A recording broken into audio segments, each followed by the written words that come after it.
জালিম ডালিম সাহেব, জাতির জনক বঙ্গবন্ধু শেখ মুজিবুর রহমান, আমাদের যার হাত ধরে এই বাংলার স্বাধীনতা এসেছে, যে মহিলা, যে নেত্রীর দ্বারাই আমরা আজ এত ডিজিটাল স্মার্ট হয়েছি, সে আজ স্বৈরাচার, আলবদর, ফ্যাসিজ।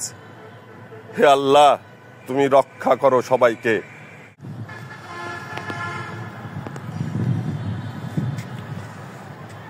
আসসালামু আলাইকুম। দুঃখ ভ্রাক্রান্ত মন নিয়ে আপনাদের সামনে আজকে হাজির হয়েছি। আমাদের জাতীয় স্মৃতিসৌধ, যাদের স্মৃতিতে এই স্মৃতিসৌধ তৈরি করা হয়েছে, সেই সব মহান শহীদ, ৩০ লক্ষ শহীদ, ২ লক্ষ মা বোনের ইজ্জতের বিনিময়ে আমাদের এই দেশ স্বাধীন হয়েছে। এই বাংলাদেশ স্বাধীন করেছে আমার বাবা, আমার দাদা, আপনার বাবা, আপনার চাচা। এই স্বাধীন হওয়ার পিছনে যে ৩০ লক্ষ প্রাণ আর ২ লক্ষ মা বোনের ইজ্জত গিয়েছে, তার স্মৃতিস্বরূপ হিসাবে এই স্মৃতিফলক, এই জাতীয় স্মৃতিসৌধ। এই জাতীয় স্মৃতিসৌধ আমাদের শুধু একটা শিল্প কিংবা কোনো ইট পাথরের একটা প্রাচীরই নয়, এর ভিতরে লুকিয়ে আছে আমাদের অনেক কষ্ট, অনেক রক্ত, অনেক বেদনা। সেই স্মৃতিসৌধ এবং যে শহীদদের বিনিময়ে আজকে আমরা বাংলা স্বাধীনতা, মায়ের ভাষায় কথা বলতে শিখেছি এবং পারি, সেই সব শহীদদের প্রতি হাজার ও হাজার সালাম রইল আমি অদম সুমনের পক্ষ থেকে।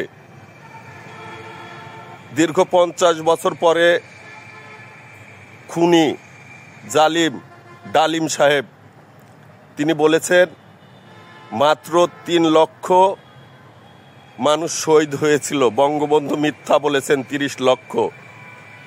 আরে যে ব্যক্তি ৫০ বছর আগে একটি পরিবারকে সপরিবারে মেরে ফেলে দিয়েছে, যার হাত কাঁপেনি, যার বুক কাঁপেনি, যার চোখ দিয়ে এক ফোঁটা পানি আসেনি, সেই ব্যক্তি আজ ৫০ বছর পরে সে বলে বঙ্গবন্ধু মিথ্যা বলেছিল, বঙ্গবন্ধু ৩কে ৩০ বানাইছে। আর যেটাই করুক না কেন আমার দেশের জন্য করেছিল, আমাদের মুখ উজ্জ্বল করার জন্য বলেছিল। সেখানেও আজকে তাকে ধিক্কার আর ঘৃণা হচ্ছে যে আমাদের জাতির জনক বঙ্গবন্ধু শেখ মুজিবুর রহমান, আমাদের যার হাত ধরে এই বাংলার স্বাধীনতা এসেছে, লাল সবুজ এসেছে, সেই সব শহীদদের এবং সেই সব মহান ব্যক্তিদের কোনোদিনও ভোলা সম্ভব না। হে আমার মা জননী, এক মা আমাকে গর্ভে ধরেছিল, আর এক মা এই বাংলার ভূমি, আমার মা। সকল মায়ের প্রতি আমি জানাই গভীর শ্রদ্ধা।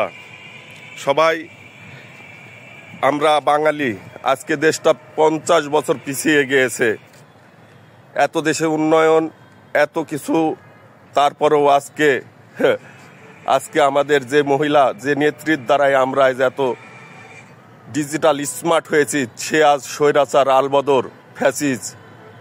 হে আল্লাহ, তুমি রক্ষা করো সবাইকে। তুমি পাপীকে সাজা দাও, নিষ্পাপকে মুক্তি দাও। তুমি একমাত্র রব্বুল আলামিন।